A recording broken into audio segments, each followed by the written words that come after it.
예, 예, 감사합니다. 제가 이 사회 겸 종합 토론 진행도 하는데, 먼저 오늘 그 정치 사회 분야의 그 국회의 과제를 발제해 주신 이관우 교수께 마이크를 넘기도록 하겠습니다. 힘찬 박수로 환영해 주십시오. 먼저 그 주제는 22대 국회 과제인데요. 22대 국회 과제를 아마 확인하기 위해서는 지난 22대 총선이 어떻게 치러졌는가, 그다음에 어떤 총선의 결과가 뭐 어떤 것을 의미하는가, 이제 이런 것들을 좀 살펴봐야 되겠죠. 첫 번째로 정치 분야에서 가장 두드러지게 나타나는 것은 민주주의 그리고 정당 정치의 퇴행이라고 말씀드릴 수 있습니다. 이게 지금 한국 정치가 놓여 있는 조건이라고 생각이 됩니다. 그 2016년, 17년 촛불 직후에 야스차 뭉크라고 하는 그 한국에서 위험한 민주주의로 번역된 책이 있는데요. 그 책에 보면 그 야스차 뭉크가 전 세계의 민주주의가 지난 한 세대 동안 민주주의 선진국에서 급격하게 쇠락하고 있다. 가장 두드러진 것은 국민들이 민주주의에 대한 신뢰가 급격히 사라지고 있다. 그게 지금 이제 전 세계적인 월드밸류 서베이 같은 조사들을 통해서 보면 민주주의가 그렇게 바람직한 제도인지 잘 모르겠다. 라고 하는 비율이 점점 높아져 왔습니다. 80년대 중반부터 해서 지속적으로 나타났던 현상이고, 특히 냉전 이후에 오히려 더 심해진 현상들이 있습니다. 그런데 그 한 30여 개국 되는 나라들 중에서 유일하게 민주주의에 대한 국민들의 신뢰가 아주 강하게 유지되고 있던 나라가 한국입니다. 그리고 2016년, 17년에 촛불로 그 강한 신뢰가 이제 현실화되었죠. 그때 야스차 몽크라고 하는 학자가 한국을 뭐라고 표현했냐면, 이 폭풍우가 뭐라고 그 휘몰아치는 그런 전 세계 민주주의 위기 속에서 등대와 같은 존재가 한국이다. 이렇게까지 표현을 했습니다. 그때는 참 굉장히 뿌듯하고 역시 이게 민주화를 이뤄낸, 시민들의 손으로 민주화를 이뤄내는 한국의 민주주의가 역시 튼튼하구나, 이런 이제 생각을 했었습니다. 그런데 당시에 전 세계적인 민주주의의 퇴행이 나타난다라고 할 때 그 기준이 있어야 되겠죠. 그렇게 평가를 하려면. 거기 그 기준들이 이제 오늘 제가 첫 번째로 말씀드렸던 그 데모크라틱 백슬라이딩이라고 하는, 그러니까 민주화의 시대가 있었다가 다시 그 퇴행하는 시기에 나타나는 여러 조짐들입니다. 민주적 선거의 경쟁성이 약화된다라고 하는 것인데, 경쟁성이 약화된다는 얘기는 서로 다른 그 어떤 이념적 지향을 가진, 혹은 정체성과 정책의 차이를 가진 정당들이 정책 경쟁을 하는 부분이 별로 약화되고, 어떻게 하면 중도층의 지지를 조금 더 얻어볼까, 아니면은 뭐 국가 권력이나 또 이 대기업들의 이해관계를 맞춰서 어떻게 하면 정당이 좀 오래 살아남을 것인가, 이런 이제 그 정당들 간의 경쟁이 약화되고, 또 선거 과정에서의 공정성이 약화된다라고 하는 것인데, 여기서의 공정성은 대부분의 민주주의 국가들에서 갑자기 공정성이 약화되기는 쉽지는 않습니다. 주로 어떤 부분이 약화되냐면, 당내의 공천 과정이 불투명하다. 네. 그리고 당내의 공천 과정이 공정하지 않다. 네. 국민들의 의견이 잘 반영되지 않거나, 네. 또 당내 주류 세력들이 본인들에게 유리한 공천 어떤 제도를 활용한다든지, 이런 것들을 얘기합니다. 정치 과정과 정치 주체에 대한 불신, 가장 많이 나타나는 것은 우리나라도 계속 조사를 합니다만, 정부 기관들에 대한 그 신뢰도 조사 있죠. 가장 대표적인 게 우리나라에서는 한 20개 가까운 정부 기구들에 대해서 신뢰도 조사를 합니다. 항상 꼴등하는 기관이 국회입니다. 이런 데서 이제 잘 나타나고 있고요. 유권자들이 정당에 대해서 갖는 불만이 점점 높아진다라는 현상. 그리고 대표자, 피대표자 간에, 그러니까 그 예를 들면 국회의원과 그 지역구의 유권자들 사이에 유대감, 저 사람이 우리의 대표다, 혹은 아니면 우리가 어떤 불만이 있을 때 그 사람이 즉각적으로 잘 반응한다라고 하는 부분이 좀 약화되고 있다. 그리고 거기서 좀 더 나가면 이제 사람들이 정치에 대한 효능감이 떨어지는 거죠. 그래서 정치에 대한 무관심과 혐오가 커진다라고 하는 부분입니다. 사실은 당시에 2016년, 17년에 보면 민주주의 선진국들 중에 정치 효능감 조사는 뭘 물어보냐면, 내가 정치적으로 어떤 행위를 하면, 투표를 포함해서 거리에 나가는 시위까지 다 포함해서 내가 정치적으로 어떤 행위를 하면 그것이 정치적 변화로 이어질 것이다 라고 하는 국민들의 기대감을 물어보는 거거든요. 그 정치 효능감 조사를 하면 한국이 그때 가장 높았어요. 촛불 직후에. 그래서 한국의 민주주의가 아직 희망이 있다라고 했는데 최근의 조사들에서 보면 정치 효능감 조사가 바닥권입니다. 한국이 아주 급격하게 추락했습니다. 그리고 이제 책임 정치 메커니즘이 약화된다. 이건 이제 정당들의 주로 책임성이 약화되는 부분인데요. 이 부분도 이제 아래에서 더 설명드리겠습니다. 이런 부분들이 사실은 2016년, 17년에 대부분의 선진국들에서 나타났지만 아직 한국에서는 나타나지 않았던 일들이에요. 근데 우리는 대한민국은 참 압축 성장, 압축 발전하고 금방 잘 따라잡는 그런 나라인데 이런 민주주의의 퇴행도 상당히 빠른 속도로 따라잡았습니다. 다른 나라들이 한 세대에 걸쳐서 나타났던 일들이 저희는 한 7, 8년 사이에 나타나서 지금은 민주주의에 대한 이런 여러 지표들이 그 민주주의가 급격하게 후퇴했다고 하는 선진국들의 지표하고 거의 비슷해졌습니다. 그래서 그 부분이 대단히 아쉬운데요. 이제 이런 부분들은 아마도 어느 순간에 급격하게 일어나는 것은 아니고 저희가 지난 한 민주화 이후에 쭉 해왔던 정치들의 어떤 누적된 결과라고 볼 수 있는데 그 중에서 가장 특징적인 것은 정당 정치가 급격하게 쇠퇴하고 있다고 하는 것입니다. 그럼 정당 정치의 어떤 부분이 쇠퇴하느냐? 가장 큰 부분은 정당 정치의 책임성인 것 같습니다. 정당 정치 이론에서 보면 정당들의 모델이 계속 변합니다. 변해서 서구 같은 경우에도 한 150년에 걸쳐서 정당들이 이렇게 좀 변해왔죠. 미국에서도 이제 보수 그 공화당과 민주당 등등의 그런 대중정당들이 있고, 나중에는 이제 그 선거에서 이제 중도층 공략을 하는 그런 캐치얼 파티로 갔다가, 나중에는 또 이제 국가의 자원이라든지 기업의 자원들에 의존하는 그런 카르텔 정당, 이렇게 이제 쭉 변화해 오다가 아마 많이들 기억나시는 거는 그 한국에서 급격하게 정당이 변했다라고 하는 특징을 갖는 거는 대체로 한 2010년대 정도인 것 같아요. 그 전까지는 우리가 그 중요한 선거가 있으면 각 당의 그 핵심적인 지위를 가지고 있는 분들이 나와서 우리 당의 비전은 뭐고 정책은 뭐다 이렇게 설명하는 경우들이 많았는데 최근 2010년대 정도 이후에 들면은 소위 우리가 TV나 이런 데서 자주 보는 유튜브나 이런 데서 자주 보는 정치 평론가나 정치 컨설턴트라고 하는 직업을 가진 사람들이 정당의 캠페인에 직접 관여하고 그 사람들이 그 정당의 주요한 캐치프레이즈나 또 핵심 공약들 같은 것들을 만들고 그렇게 해서 선거 기간에만 잠깐 참여하는 형태가 나타납니다. 미국에서도 굉장히 빨리 나타났는데 한국에도 그게 수입이 됐고 선거 전문가들이 그 일시적으로 그 선거를 이제 맡아서 하는 그런 경우들이 많이 있고요. 그런 부분이 좀 나타나가다가 이제 최근 한 7, 8년 정도 전부터는 전 세계적으로 이제 포퓰리스트들이 소위 얘기하는 우리 그 팬덤 정치라고 우리가 잘 보이는 그래서 정당들이 팬덤에 의해서 움직이는 그런 형태들이 한국뿐만 아니라 전 세계적으로 나타나고 있습니다.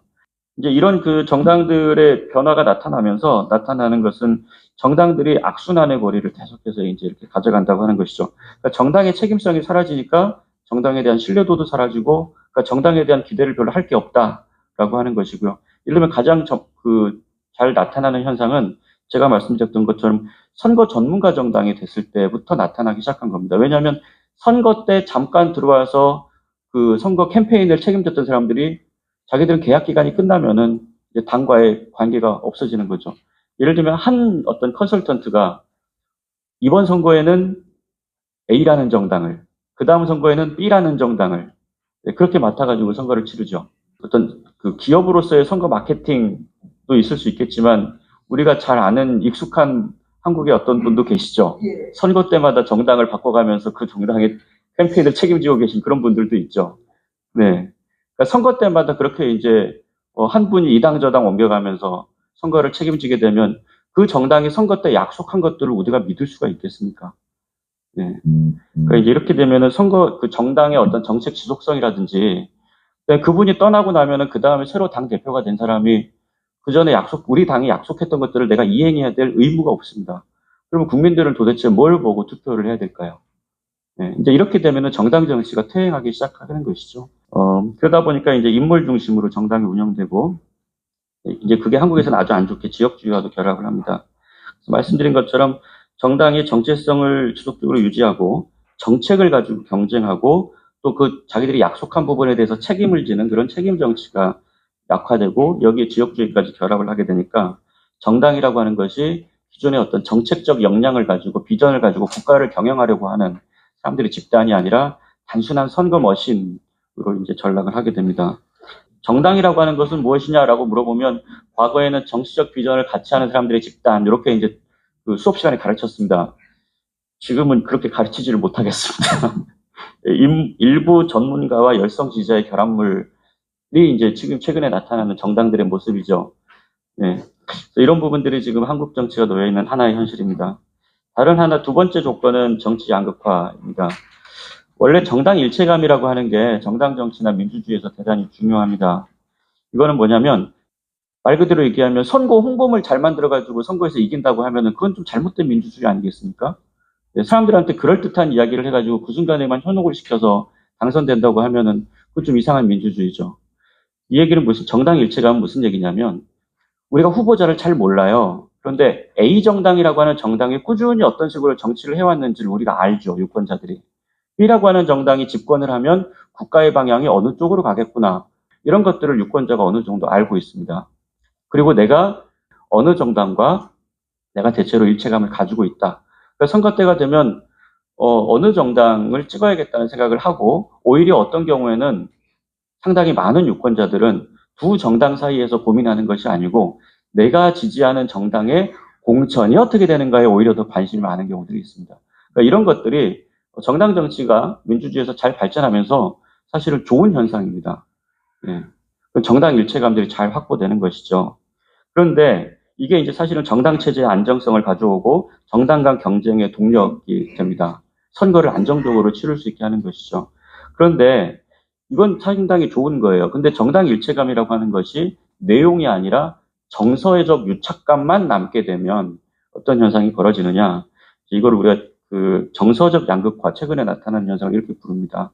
이게 이제 최근에 포퓰리즘이나 팬덤 정치하고 관련이 있습니다.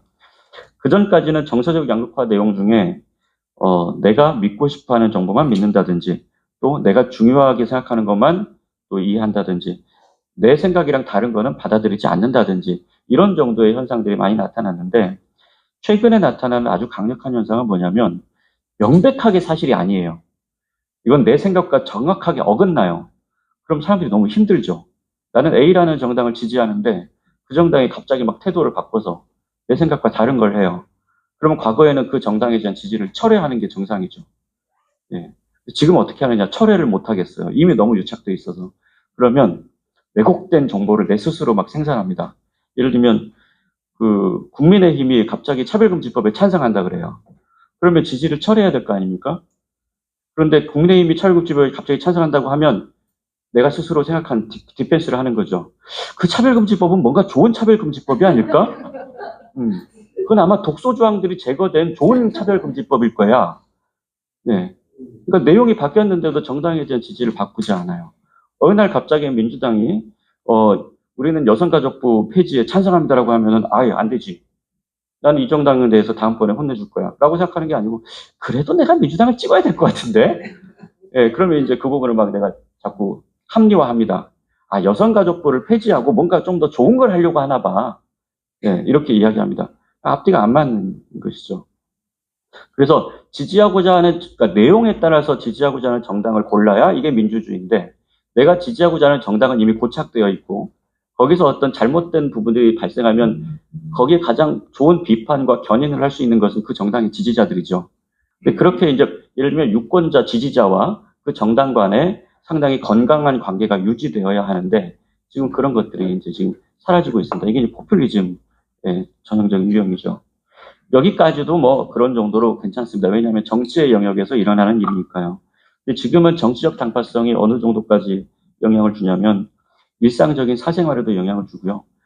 여러 가지 조사들에서 나타난 것들은 뭐냐면 같은 회사 내에서도 지지하는 정당이 다르면 같이 점심 식사를 잘 하지 않는다고 합니다. 그리고 우리 국민 중에 2명 중에 1명 정도는 나와 지지 정당이 다르면 혼인 관계를 맺고자 하지 않습니다. 그러니까 사돈 관계가 불편하다는 거죠. 지지 정당이 다르면. 사실 더 위험하다고 제가 생각하는 것은 뭐냐면 자기와 지지 정당이 다른 사람들을 대하는 태도입니다. 대하는 태도인데요. 상당히 지금 한국 사회에서 많이 나타나고 있는 것은 나와 지지 정당이 다르면 지적으로 열등하다고 보는 겁니다. 아니 그 사람이 그 정당을 지지해? 그 다음에 우리가 그러면 제정신이야? 아니, 요즘에 지금 이런 걸 모른단 말이야? 그런 걸 다 알고도 그 정당을 지지할 수가 있어? 그건 이해가 안 된다라는 거죠.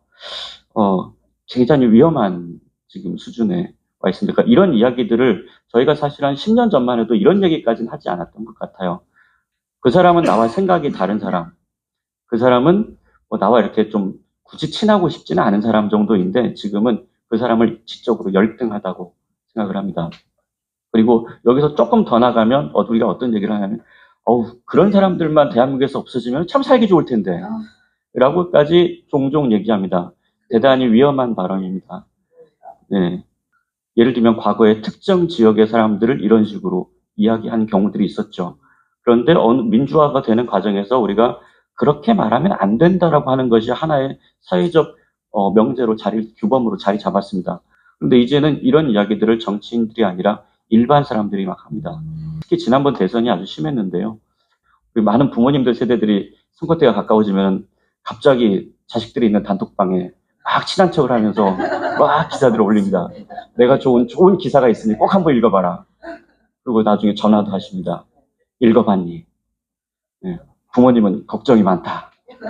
네. 서로 대화를 잘 하지 않게 됩니다. 그런 사람들만 우리나라에서 없어지면 참 좋을 텐데라는 이야기를 하는 이야기가 왜 위험하냐면 이 사람들을 개토화시키고 배제하고 하는 것뿐만이 아니라 그 사람들이 없어지면 좋겠다. 그 다음에 나타나는 질문이 학살입니다. 네. 만약에 이 상황에서 전쟁이 발생하면은 학살이 일어날 가능성이 있습니다. 그러니까 지금 한국 사회의 정서적 양극화가 정치인들 사이에서 일어나는 양극화가 아니라 일반인들 사이에서 대단히 위험한 수준으로 지금 올라와 있고요. 전 세계적으로 봐도 굉장히 위험한 수준입니다. 네. 이게 다른 나라에서는 주로 포퓰리즘이 이민자들을 상대로 나타나거나 사회적 소수자들을 상대로 나타나기 때문에 묻지마 범죄 같은 것들이 벌어지죠. 종종 이런 사회에서. 네. 그런 사람들이 주변에 많기 때문에 저런 사람들은 우리 사회에서 추방해야 될 것 같아. 그럼 그중에 극단적인 생각을 하는 사람들이 범죄를 저지릅니다. 우리나라 같은 경우에는 나와 지지하는 정당이 다른 사람, 굉장히 광범위하죠. 네. 이런 사람들에 대해서 이 정도 적대감을 갖고 있는 거는 민주주의적 차원에서 보면은 대단히 위험한 수준에 와 있다. 그래서 한국이 지금 정당 정치, 민주주의의 원칙들도 많이 위험하고 정당 정치의 책임성도 굉장히 많이 사라지고 정치뿐만이 아니라 유권자들끼리 지금 이렇게 아주 높은 수준의 정서적 적대감을 가지고 있는 상황에서 총선이 치러졌습니다. 지난 22대 총선 과정에서 언론에서는 그렇게 주로 가십으로 많이 다뤘지만 저를 포함해서 여러 정치학자들이 상당히 위험한 신호라고 받아들였던 상징적인 사건이 있었는데요. 이낙연 전 대표하고 이준석 전 대표가 총선을 몇 개월 앞두고 탈당한 사건입니다.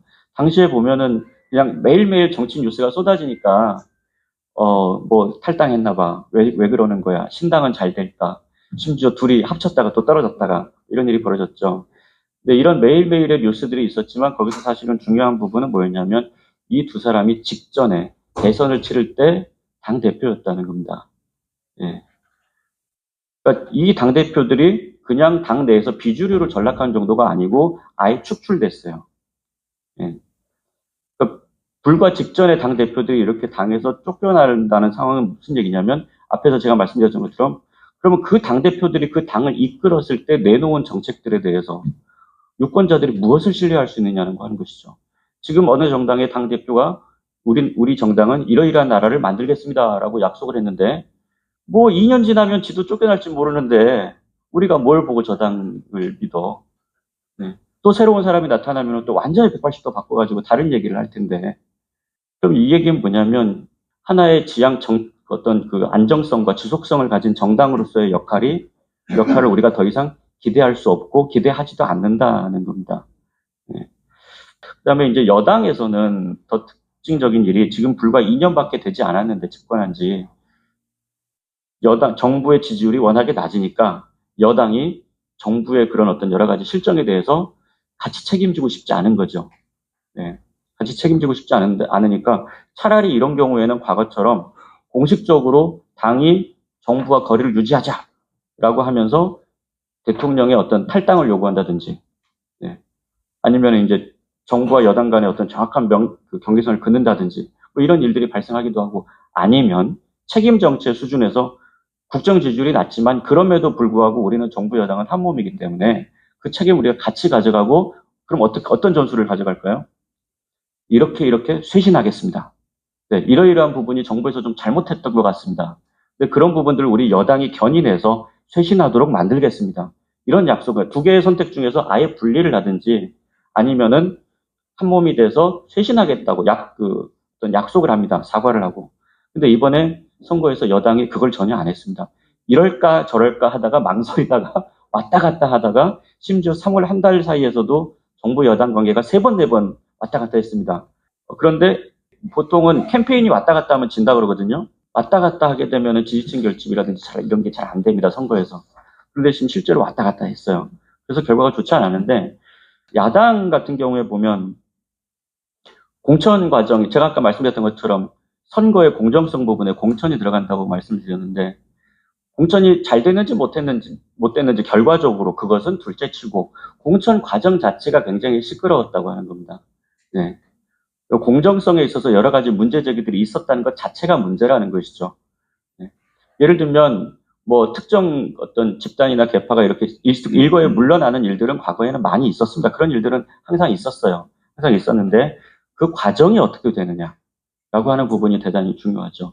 이제 그런 논란이 있었고 사실은 2월 말 3월 초에 선거가 그래서 국면이 약간 불투명한 상황에서 조국혁신당이라고 하는 비례대표 정당이 나와서 지역구에서 이제 민주당과 경쟁하지 않으면서 실제로 투표율을 상당히 견인했는데 많은 사람들이 지금 의문을 갖고 있는 것은 조국혁신당이 나타나지 않았다면 민주당이 과연 지역구에서 이렇게 승리를 많이 할 수 있었을까? 네. 가장 대표적인 지금 지역구로 지금 아마 사후 분석을 좀 하려고 할 텐데 수원의 특정 지역구에서 그 표 차이가 한 2천여 표 차이 났는데 무효표가 한 6천 표 가까이 나왔습니다. 네. 그러니까 이 무효표는 뭐냐면 지역구 투표에 기표를 하지 않은 것이에요. 그러니까 뭐냐면 이분들이 특정 정당을 찍으러 정당 투표를 하러 나왔는데 지역구에서는 내가 찍을 사람이 없다라고 하고 기표를 하지 않고 넣은 표가 그렇게 많이 나왔다는 겁니다. 그렇다면 민주당이 스스로 이번 선거를 정권 심판론으로 이겼다고 자신할 수 있는가? 이 부분은 좀 불투명하다는 거 하는 것이죠. 그러니까 이 부분은 민주당 입장에서 좀 상당한 생각을 좀 이제 앞으로 22대 국회에서 해봐야 되는 그런 상황이 될 것 같습니다.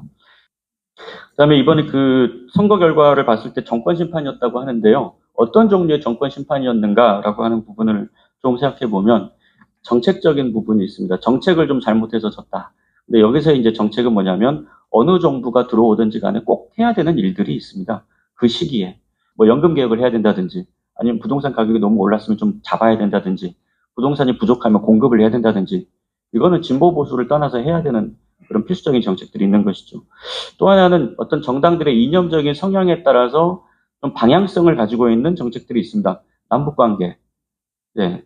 오늘 뭐 전문가 나오셨는데요. 그다음에 과거사에 대해서 어떻게 입장을 가질 것인가. 뭐 이번 정부에서도 예를 들면 홍범도 장군에 대해서 어떤 입장을 가지느냐 이런 건 이념적 편향성에 따라서 나타나는 거죠. 네. 조세제도, 뭐 부자 감세를 할 것인지, 네. 그다음에 이제 복지나 노동에서 여러 가지 정책들 이런 것들은 이념적 성향에 따라서 차이가 나는데 그러면 도대체 이번 선거는 어디에서 가장 큰 심판이 된 거냐? 대부분의 사람들이 국정 운영 능력에서 있어서의 훨씬 더 이건 뭐냐면 국가를 운영할 수 있는 최소한의 역량이에요. 이것도 역시 진보 보수를 떠나서 예를 들면 이런 겁니다. 안전의 문제. 지금 보수 정부 2번에서 큰 재난들이 있었죠. 이런 것들은 사실은 중도 유권자들이 금방 실망하게 되는 그런 사건들입니다.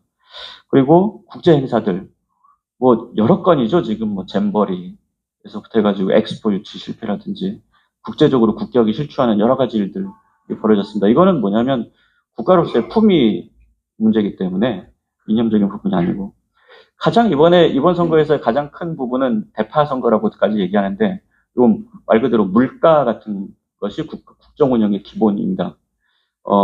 이 국정 운영 능력에서의 기본 중에 이건 선거 이론으로 확립된 것이 있는데요.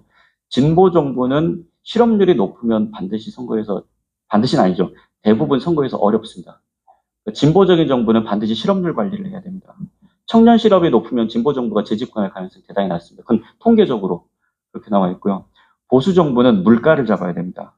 물가가 높은데 보수 정부가 선거에서 승리하기 대단히 어렵습니다. 그래서 이번에 다들 물가를 잡을 거라고 예측을 했습니다. 작년 말부터 물가가 굉장히 높았거든요. 그런데 아무것도 안 하더라고요. 그래서 아마 이제 이번 그 선거에서는 정책에서 여러 가지 실패가 있었고, 또 이념적 성향에서도 좀 무리한 부분들이 있었고, 국정 운영 능력 자체가 있는가, 이 정부에게. 이런 부분까지 건드리게 되니까 정권 심판론이 여러 작은 변수들에도 불구하고 아주 강하게 작동한 선거로 나타난 것이 아닌가, 이렇게 이제 생각이 됩니다. 그러면 이번 선거에 결과적으로 그러면 정권 심판이 이루어졌기 때문에 좋은 선거였는가? 뭐 결과적으로 그렇게 볼 수도 있지만 내용적으로 보면 저는 이렇게 평가를 하고 싶습니다. 선거 민주주의는 작동했지만 정치는 여전히 작동하지 않고 있는 수준이다. 선거 민주주의라는 건 뭐냐면 공정하고 주기적인 선거에 의해서 정치 세력, 또 정당의 통치 능력과 정책적 비전, 이념적 지향에 대한 평가가 이루어지고 그 부분에 대해서 권력을 어느 쪽에 줬다가 또 뺏었다가 다른 쪽에 줬다가 하는 것이죠. 그런데 왜 나라가 좋아지는 것 같지는 않지? 라고 보면 정치가 잘 작동하지 않는, 정치는, 여기서의 정치는 여러 가지 정의가 있지만 제가 여기서 사용하고 있는 정치는 그 사회의 문제점들을 발견하고 갈등을 조정해서 문제를 해결하는 능력입니다. 그런데 경쟁을 통해서 그러면 해결돼야 될 것은 무엇이냐? 지금 대한민국의 가장 큰 위기는 인구 소멸이죠. 네, 인구 소멸, 또 수도권 집중과 지방 소멸, 또 기후 위기 대응을 어떻게 할 것인가, 또 안보 위기를 지금 어떻게 대응할 것인가, 우리 또 디지털 산업 전환 어떻게 할 것인가, 지금 내연기관 자동차에서 전기차로 또 AI로 어떻게 전환할 것인가, 또 노동과 복지의 위기를 어떻게 할 것인가, 이런 걸 가지고 지난 2년 동안 여당과 야당이 서로 경쟁해가지고 만약에 세력 교체가 일어났으면 참 좋은 일이에요. 그러면 한국 정치가 앞으로 그 가능성이 있습니다. 비전이 있고. 근데 사실 이런 논쟁을 한 것 같지는 않습니다. 예, 좀 다른 걸 가지고 여야가 서로 경쟁했죠. 선거 민주주의는 잘 작동했지만 정치는 아직도 우리가 찾아보기 어려운 정치적 경쟁, 정책적 경쟁, 이것은 아직도 오지 않은 상태가 아닌가라고 생각합니다. 그럼 어떻게 지금의 22대 그 국회의 과제는 무엇이냐 그러면 저는 정치를 복원하는 것이다라고 생각을 합니다. 네.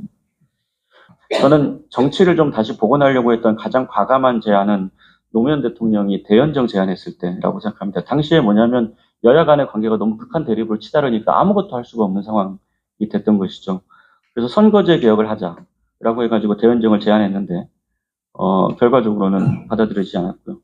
이명박 대통령이 저는 사실은 개인적으로는 이명박 대통령이 한국에서 포퓰리즘의 원조라고 생각합니다. 왜냐하면 이분이 취임하자마자 여의도 정치하고 거리를 두겠다라고 얘기를 했어요. 근데 여의도 정치라고 하는 앞에 수식어를 붙였지만 대통령이 정치를 하지 않겠다고 공식적으로 선언한 겁니다. 무슨 얘기냐면 야당과 협치를 전혀 하지 않겠다는 선언이었죠. 결과가 어떠냐가 중요하다. 그것으로 평가받겠다라고 해가지고 말 그대로 우리가 명박산성이라고 기억하고 있는 것처럼 소통 없이, 소통과 협의 없이 일방적으로 밀어붙여서 그래서 결과가 잘 안 나왔어요. 747 공약이라는 건 달성될 수가 없는 공약이었죠. 결과적으로 그렇게 돼 보니까 이 정치를 배제한 다음에 성과에서 그것이 나타나지 않으니까 굉장히 어려워졌죠. 박근혜 대통령은 심지어는 같은 당 안에서도 정치를 안 하려고 했습니다.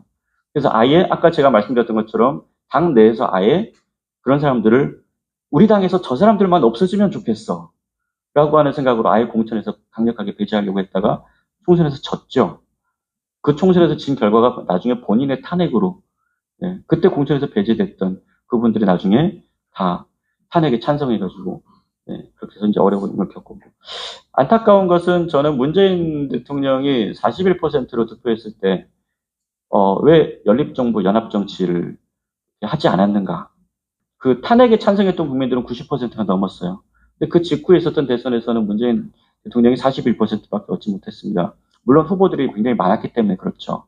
근데 그렇다고 한다면 같이 말 그대로 탄핵 정치 연합을 그대로 구성해 와가지고 진보가 주류로서의 어떤 큰 그 연합체를 형성할 수 있는, 그렇게 해서 국정 운영을 잘 할 수 있는 어떤 그런 기회가 있었다고 생각을 하는데 결국은 그렇게 되지 못했습니다. 이번에 우리 총선에서도 그렇게 지역구 의석수는 굉장히 차이가 많이 났지만 지역구 득표율을 다 합쳐보면은 50대 45 정도로 5% 정도밖에 차이가 나지 않습니다. 굉장히 지금 정권 심판론이 강하게 불었다는 선거인데도 불구하고 여전히 50대 45 정도라는 거예요. 그러니까 당시에 탄핵 때도 마찬가지로 엄청나게 세게 보수 정부에 대한 그 비토가 있었지만 결국은 문재인 후보는 41%밖에 득표를 못한 거죠. 그러니까 이 지금 어떤 유권자 구도에서 그러면 진보 정부가 유능한 정부가 되기 위해서는 연합 정치를 잘 하는 것이 저는 필요하다고 생각하고 그것이 정치의 복원이라고 생각합니다. 저는 이번이 그 반증이라고 생각합니다. 윤석열 정부가 왜 심판을 받았을까요? 0.7%밖에 이기지 못한 대통령이 마치 100대 0으로 이긴 것처럼 통치를 2년 동안 했잖아요. 국민들이 그걸 동의하지 않는 거죠. 이건 민주주의라고 동의하지 않는 겁니다. 그래서 아마 이런 부분들은 지금 한국 정치에서 지난 한 20년 가까이 대통령제를 우리가 해오면서 정치가 지속적으로 어려워지고 그때마다 국가적인 비전에 대해서 우리가 잘 선거에서 누가 이기고 지고 할 때는 약간의 희열은 좀 얻습니다. 우리 국민들이. 왜냐하면 선거 민주주의가 작동하면서 거기에서 정치 효능감을 조금 얻기는 해요. 그럼에도 불구하고 우리 정치가 굉장히 생산적으로 국가를 잘 운영하고 있는가라고 보면은 여러 가지 어려움을 많이 겪고 심지어는 문재인 정부 때 비교적 괜찮은 비전과 정책을 가지고 실행했음에도 불구하고 실행이 잘 안 돼요. 해보려고 하는데 그건 왜 그러느냐. 정치적 기반이 상당히 좁기 때문에 그런 거죠. 그래서 이걸 어떻게 넓혀갈 것인가.